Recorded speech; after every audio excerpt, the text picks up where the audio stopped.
Alright, I'm guessing this is what you see at the beginning of this video. I have no idea what's happened in this quest. I remember there being dialogue when I played it, and I looked at other videos and there indeed is, it is indeed voiced. But when I looked back at the recording just now as I was editing it, luckily I didn't edit too much of it, so I haven't wasted too much of my time doing this. But I've just realised that for some reason the voices weren't recorded in this. I have no idea what's happened, and no, it isn't the game if you're wondering that, because the music and everything else has been recorded. I just don't understand why, but the voices haven't. It's so weird. Like if we cut to just when it starts the Act 3 here, look at this.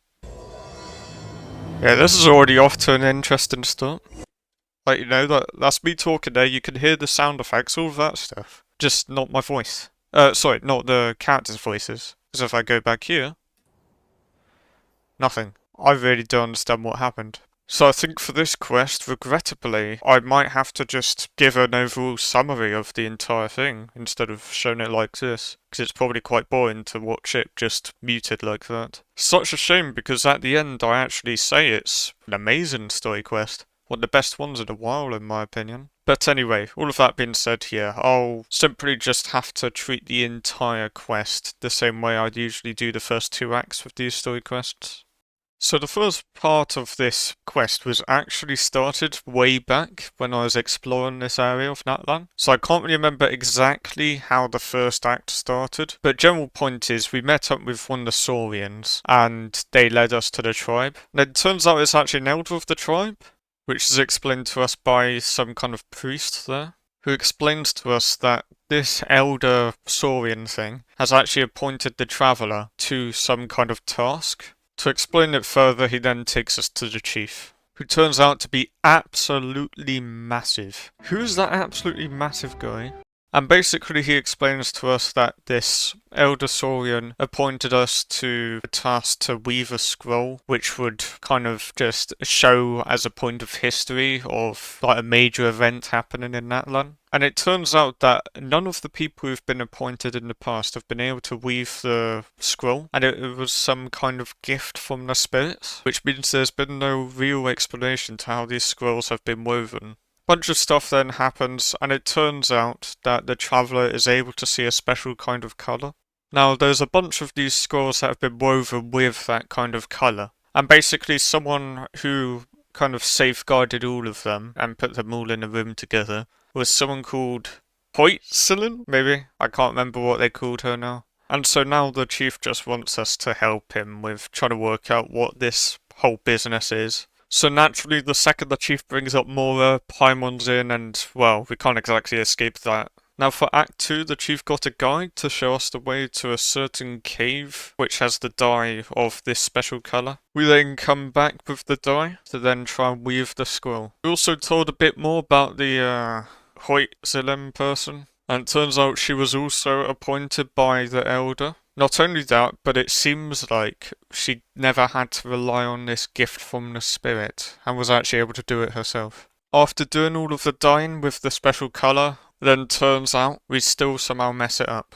And to be honest, that is basically just Act 2. Now for Act 3, which for these is the actual story part, as you might say, we go back to the tribe, and it turns out for some reason there's a bunch of Fatui, and also two people from Fontaine. Turns out they were looking for us, so that we could then introduce them to Citlali. They then give a little explanation of why they're looking for her. So, Huitzilin took part in this big battle called the Battle of Seven Colours, and the way she really helped in that battle was from using a colour. With this colour she could then make a maze, so it would trap all the enemies from the abyss. Also, I should probably mention that one of the Fontanian people is from the Research Institute, and the other guy is just a book merchant, who's basically there just to publish the story of all of that stuff.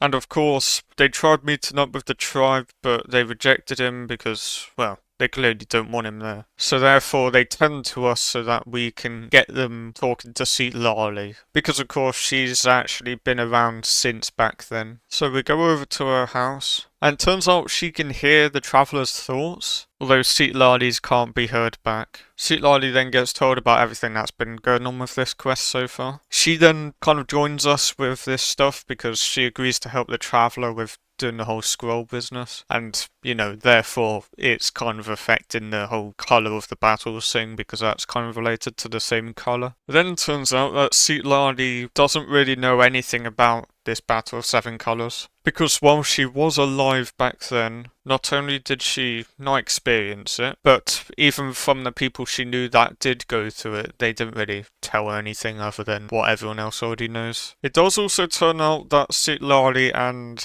Hoitzin were friends back before, although Citlali then says that they were actually rivals, because it then turns out that all of the students of Huaya, the shaman person, actually now do some kind of thing where they have to challenge Citlali in order to graduate from their school or whatever, although none of them ever win. So all of the elders of the tribe are simply just the people who survived the longest against her. So we go to these elders, and then they think they're about to get beaten up because Citlali's here. In reality, all we're trying to ask is if they know about the whole colour making the maze thing, and it turns out that none of them actually knew about it whatsoever. And then it turns out that the elder Saurian who appointed the traveller to do the thingy was actually the Saurian companion of Huitzlin, and it actually sees Citlali as a friend because of course it knew her very well when it was a little one, and it actually used to be called Claw. It then turns out there was one other person who was also a student, and he mentions that it actually took place somewhere that Citlali knows. Bunch of stuff happens, Citlali gets drunk, Traveller then confirms something. Well, kind of. We already knew it partly, but maybe they mean longer than we think, which is that they say they might have a long lifespan, and that they have ancient memories. After reaching the place, we actually then get sent to the maze that was mentioned, and then Citlali tells us it's actually a realm of memory, meaning that this special colour was actually all about memory. And as you may have suspected, turns out the Fontanian book merchant isn't actually a book merchant, and that the Fatui actually aren't too great this time round. So the only one who was actually there because they were truly interested in battle was actually the researcher. And it turns out that they wanted to be here so that they could destroy this maze. And it was all truly just because the guy wanted money, to put it simply. Since he kind of made the colour that already existed there, that special colour. So when he then went over to Malazine to say about it, yeah, he then got told, "No, you just made something that already exists. Go on, Neverlet, show yourself." He just wants to destroy the colour, like the existence of that colour in that land, so that he can make it out to be his own original creation. Whoa! Whoa, that's quite offensive. Jesus. And for some reason, these Fatui actually just think they can beat Traveller and Citlali in a fight. I don't know what they're thinking, but I suppose it happens all the time, doesn't it? Anyway, it turns out that these Fatui members aren't the subordinates of Capitano. They were actually with the Greater. Yes, this is the first time that we've actually had a mention of this Harbinger in a quest, I think. And for those who can't remember, it's the guy who's kind of in charge of the Northern Bank, all of that kind of stuff. And so the reason why they're helping this merchant guy is because if he actually did become like some big important person after he gets rid of this colour stuff, that could help mess up the economy in Fontaine, which turns out to actually be one of the objectives for the Regreta. As you'd expect, the Fatui then get rolled, and a bunch of other stuff happens. We get sent back to the maze again. Citlali then meets up with like Huitzlin's consciousness or something, or like a memory of her. Turns out that this technique of making the maze was something that was actually passed on to Citlali by Huitzlin. We then go back to Citlali's house, and then we get a cutscene, which actually does have the voices for some reason, so I will show that. I linger between brushes of memory, seeking the color of my final journey.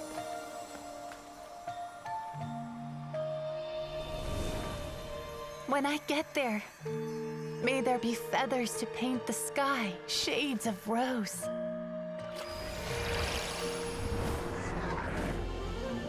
And fields of green to beckon adventurous souls. And azure oceans with which to sail into the unknown. And volcanoes too, where, despite the danger, hidden treasure waits to be found. And graffiti art, of course. Without that color, just imagine the dullness of night. Anything else? In the end, I hope everyone remembers my color too.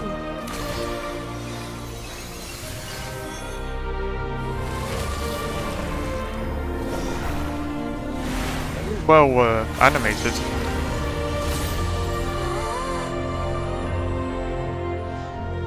In the end, I hope everyone remembers your color too. All in all, it was just a technique for coloring a scroll. The task I'm entrusting to you is much more than that. Farewell, my friend.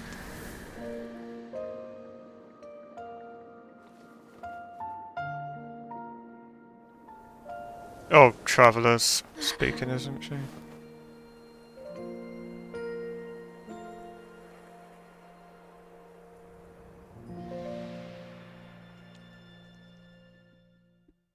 Surprise! It turns out that the whole gifts from the spirits was actually just Citlali doing the work for the appointed people. And then even more of a surprise, it turns out that the reason the Elder Saurian appointing people was so that Citlali could get close to the people trying to do the woven scrolls, because of course she does it for them. So yeah, it was actually trying to indirectly get her close to other people, like looking out for her. And then it turns out that since Citlali and the Traveller could see that special colour, that was what was messing up with the whole mind reading thing. Then go back to the Chief explaining the whole stuff with memory.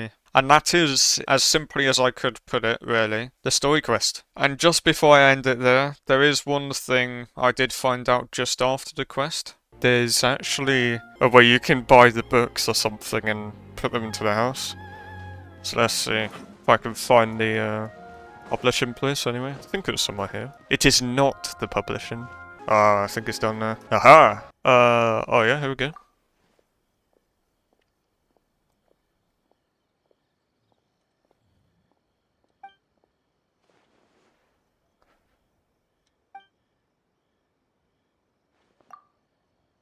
We won't find them. Damn. Oh. Oh, okay. There we go. Lovely stuff. Oh, yeah. There we go. There we go. We did the favour.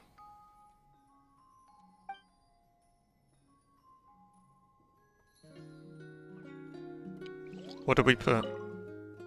Found books you're looking for. Okay.